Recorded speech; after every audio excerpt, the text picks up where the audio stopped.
excited to introduce to you Kim Matthews, who I recently met at a Bangkok Runners and Vegan Meetup event. Welcome. Thank you. And I was really excited to find out that not only is she vegan, but she's also a pretty accomplished runner in the ultramarathon department. Is that right? Yes. So I was really excited to invite Kim on today to talk about her training and her transition to veganism, and hopefully that will inspire you to give veganism a try, and maybe you'll be reassured that you can achieve your running goals, your endurance sport goals with a vegan diet.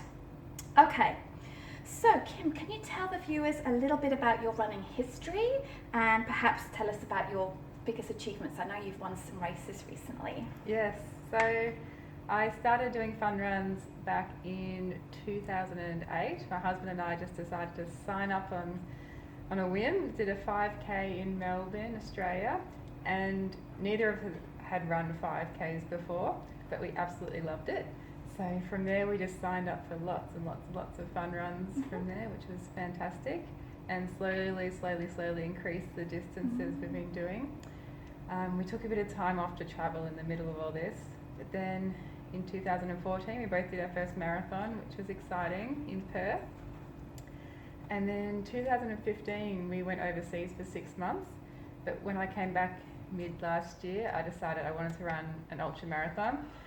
So I found a 50-kilometre event in Victoria, Australia, signed up. I had 14 weeks to go from no running to 50 kilometres, which to me was unthinkable, but somehow I pulled it off. I did it, and I surprised myself by winning out of the females, which was a huge shock, but they're definitely my biggest achievement in running to date, so that was fantastic.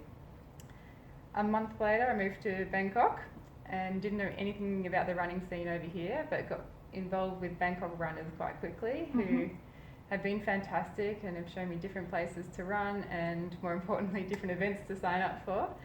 So 4 weeks after moving here I did my next ultra marathon, another 50-kilometre trail race, and somehow I won that one as well, which was fantastic, and I just couldn't believe I could achieve 2 wins in 2 ultra marathons. It blows me away. And then since then I've done 2 more half marathons, and I've won both of those as well. Here in Thailand? Here in Thailand, yeah. And now I've got a lot more races signed up for this year, all over Thailand, and hopefully the trend continues. That's amazing. Really inspiring. Well done. Thank you. So, what is your training like? How many kilometres are you doing a week? How often? Yeah, I run basically every day, barring a serious illness or injury. I'm out there running in the morning. First thing I do is get up and go for a run before work. I try to average maybe 100 kilometres a week, and that's sort of split over some easy runs, some interval training, tempo run, and then the 2 long runs on the weekend. And aside from that, I also do a bit of resistance work at home, particularly in the upper body, and a bit of core work as well. And I also join in a kickboxing class once a week just for fitness.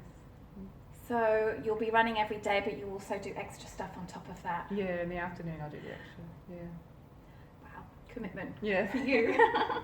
So, you must be burning a huge amount of calories when you're, particularly when you're doing your long runs. So, what are your pre and post workout, what do you eat for those pre and post workout runs or days when you're doing a lot of kilometres? Yeah. So during the week I tend not to run too many kilometres because I have to get to work. So those runs probably aren't more than an hour and a half, and I don't eat anything before those runs. I literally just get up and run, and my body seems to be fine with that. I've got enough energy in me to last that long. And then when I get home, the first thing I eat is a smoothie, or drink a smoothie. It's a mixture of fruits, vegetables and some seeds. And then about half an hour after that I'll have a second breakfast of some oats mixed with dried fruit and nuts, and just with water. I don't do the non-dairy milks at all. Water's just fine by me. Mm-hmm.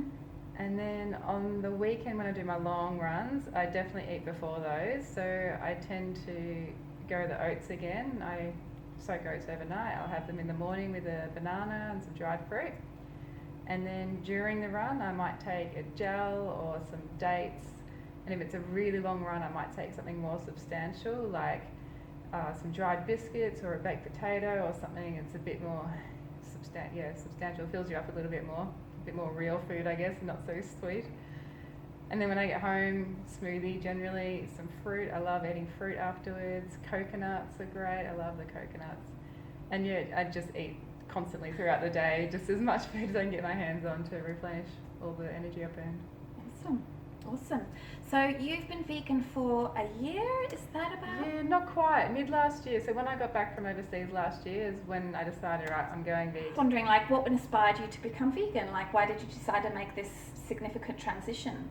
Yeah, so I took a long time to go vegetarian. It started back in 2007 is when I first started cutting out the processed meats and hearing more news articles about the health effects of meat, and seeing documentaries made me cut more out.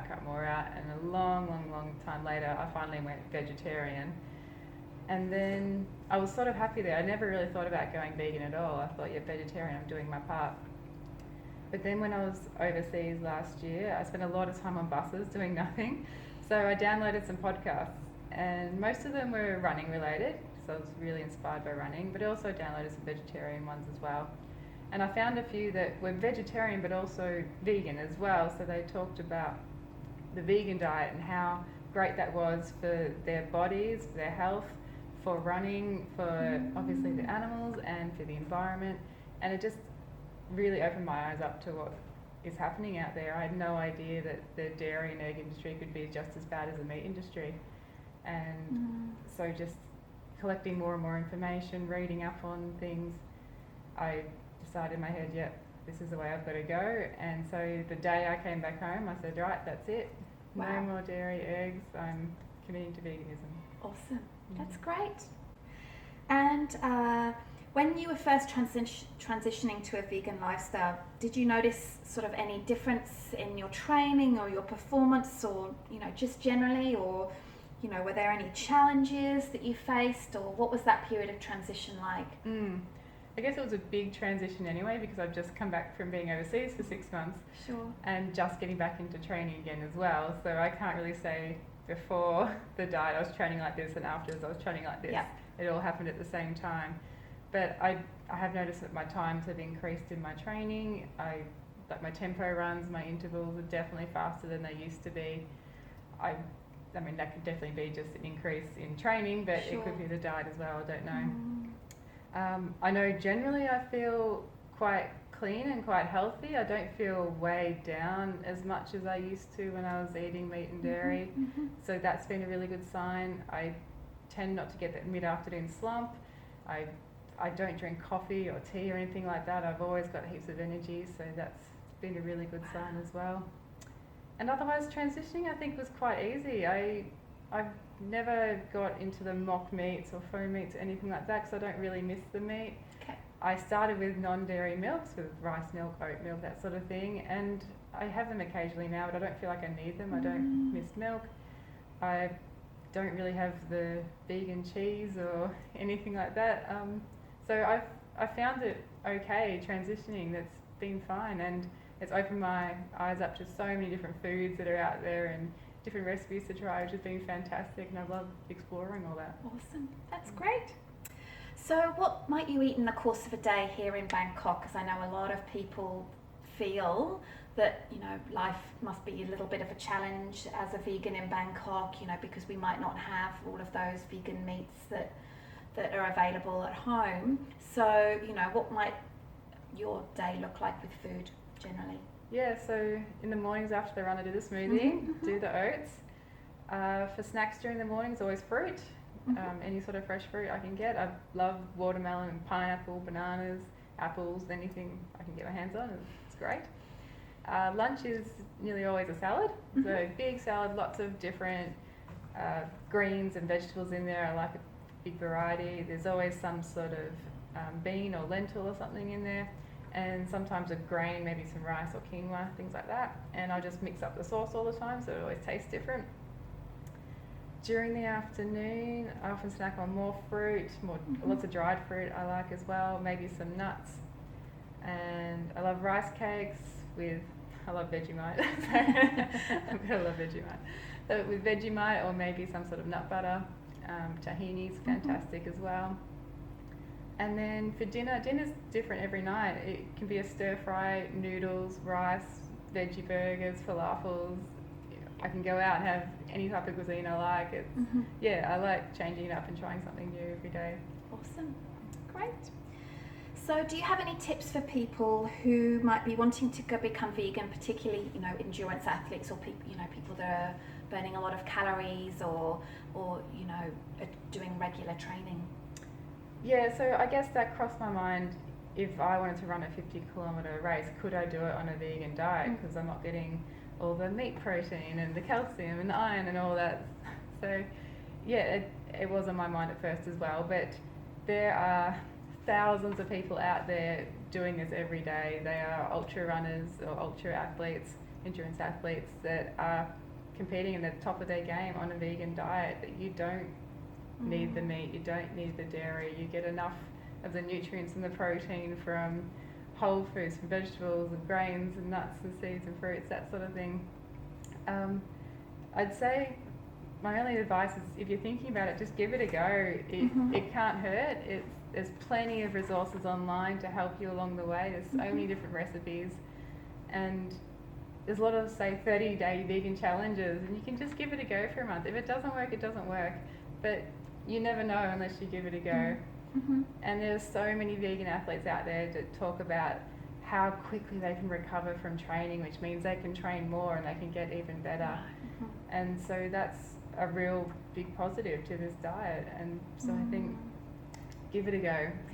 Who's your favourite vegan athlete? Do you have one? I'm really inspired by Scott Jurek. Yep, ultra runner in America. I think he's done amazing things, has fantastic results. Rich Roll is also a great one. Brendan Brazier has done fantastic. And recently I've met some vegan athletes in Thailand as well, and through Asia. So who's that? So the big one at the moment is Vlad Ixel, living in Hong Kong. He's an Australian who's living here now in Asia now, and he's done fantastic things. I've been following his progress. It's just incredible what he's doing. Yeah, absolutely. And there's an athlete named Harry Jones who lives in Chiang Mai, and he's been winning events all over the place on a vegan diet. So going really, really well. So if these people can do it, I think anyone can do it. Awesome.